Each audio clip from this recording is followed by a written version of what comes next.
Shaun the Sheep, The Farmer's Llamas. Written by Martin Howard.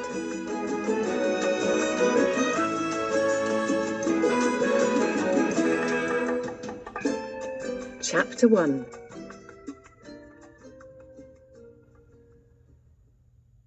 Shaun the Sheep sniffed the air. Somewhere close by, someone was baking. With little Timmy at his side, he peered into the kitchen window. Inside, the farmer and his trusty sheepdog, Bitzer, were both wearing frilly blue aprons and matching chef's hats. The farmer tossed a couple of eggs across the kitchen to Bitzer, who was whipping up a bowl of cake mixture. He added a few drops of green food colouring to some icing, then spooned it out and flattened it with a rolling pin, while the chuckling farmer took a tray of piping hot biscuits shaped like sheep heads out of the oven. Shaun stared wide-eyed at a huge cake.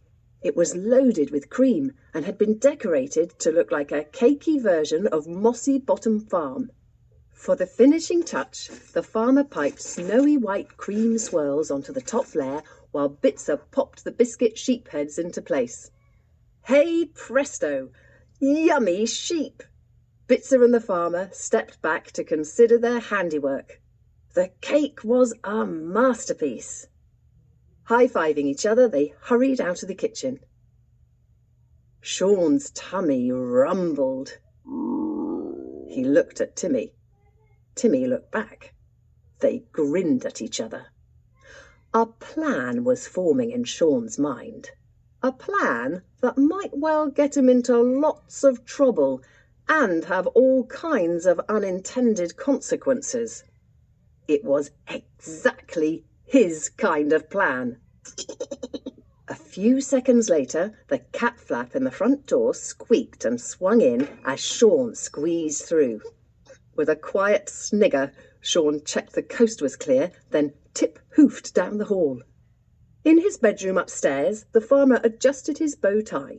Bitzer brushed specks of dandruff from the farmer's shoulders. Then, job done, he stood back and adjusted his own bow tie, while the farmer turned this way and that, admiring himself. Shaun crept along the hallway below. Stopping by the kitchen door, he peered in.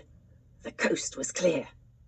Eyes fixed on the cake, he sneaked around the kitchen table and lifted the baking masterpiece while Timmy opened the window eagerly, holding out his hooves.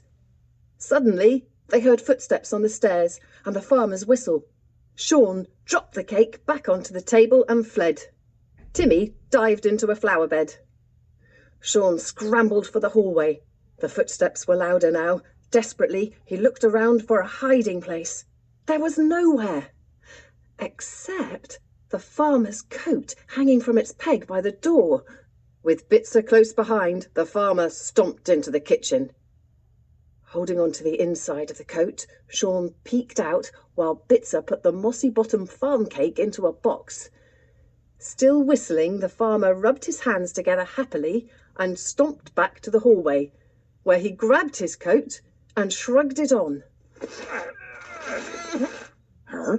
Hearing a strangely bleat-like sound, Bitzer looked up and down the hallway. What was that? Struggling with his coat, the farmer ignored the sheepdog. He mumbled to himself. The zip wouldn't close. The coat was too tight. Shaking his head and glancing back at Bitzer, he patted his tummy in embarrassment. Perhaps it was time to go on a diet. Bitzer glanced up and frowned, sorrow filling his heart. It looked like the farmer in his old age was developing a hunchback. Leaving his coat open, the farmer bustled out the front door and climbed into the car. Bitzer scrambled into the passenger seat and carefully positioned the precious cake box on his knees. Meanwhile, the farmer snapped his seatbelt into place and leaned back in his seat.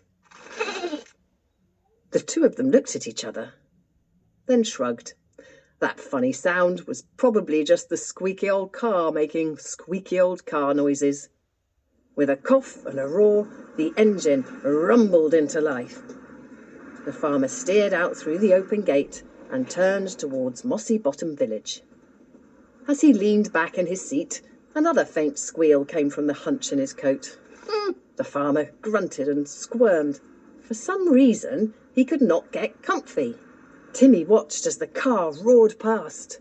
He looked through the window into the kitchen where the cake had been, and then round at the farm. Where was Shaun?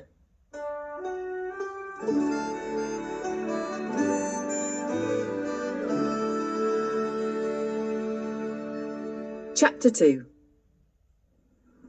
Bitzer's head hung out of the window, his tongue flapping in the wind, while the car bumped and rattled along narrow roads edged with trees and fields. With a squeal of brakes, the farmer swung the wheel. The car skidded into a field full of farm trucks and trailers. Beyond the car park, people nibbled ice lollies and wandered between stripy tents where prize vegetables and pedigree chickens were on display. Eagerly, the farmer scrambled out of the car and yelped as he felt something squirm down the back of his coat. Then it was gone. Confused, he looked down. The coat seemed much looser now. He shook his head. There was no time to puzzle over the mystery of the strange coat. With a whistle to Bitzer, he strode off, and the sheepdog trailed behind, staggering under the weight of the huge cake. Shaun slipped under the car. Being squashed between the farmer's back and the car seat had left him feeling like the filling in a sheep sandwich. Popping his ears back into their normal place, he gazed around.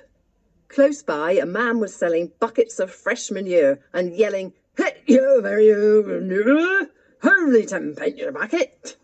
Next to him was a stall selling the latest in sheepdog whistle technology, which was exactly the same as old sheepdog whistle technology. A crowd of sheepdogs clustered round, panting in their eagerness to catch a glimpse of the new range of whistles, all of which looked identical to the old ones. The farmer and Bitzer walked to a large tent. By the opening was a wooden cut-out sign that showed a lady with a rolling pin, a chef's hat, and a large cake with a cherry on top. The farmer stopped and chuckled. His cake was sure to win first prize in the annual Mossy Bottom Cakeathon. A moment later, his chuckle turned into a grunt as Bitzer bumped into his back. Turning, he scowled. He grumbled at the sheepdog, then turned back again and hit his head on the wooden cake lady's rolling pin. A bald man wearing red braces pointed and laughed. Still grumbling, the farmer stomped into the cake tent. Immediately he brightened. This was more like it. The tent was packed with cakes. Good and bad. An old lady was making what looked like a house of cards out of wafers. She would be no competition, the farmer thought to himself. Some of the other cakes were much better, but he was still confident that his farm cake would win. He adjusted his bow tie, then Bitzer's, and stood behind his masterpiece to wait for the judges. Outside, Shaun shook his head and yawned. A country fair. Boring. Ears twitching, he frowned. Over the squeak of the carousel and the shouts of the manure man, he heard a melodious sound, like the wind softly whistling through trees. Turning, he saw a short man in a black hat and a bright, multicoloured poncho walking through the crowd. In his hands he held a set of wooden pipes into which he was blowing. The hypnotising music wafted through the fairground. 3 calm animals followed behind the man, led along by ropes. Shaun stared. Apart from the teeth, Shaun was surprised they managed to get so many teeth into their mouths. The creatures looked like very tall sheep with long necks. Llamas! Shaun blinked. He'd never seen real-life llamas before. The leader, whose name was Hector, was white with a brown tail.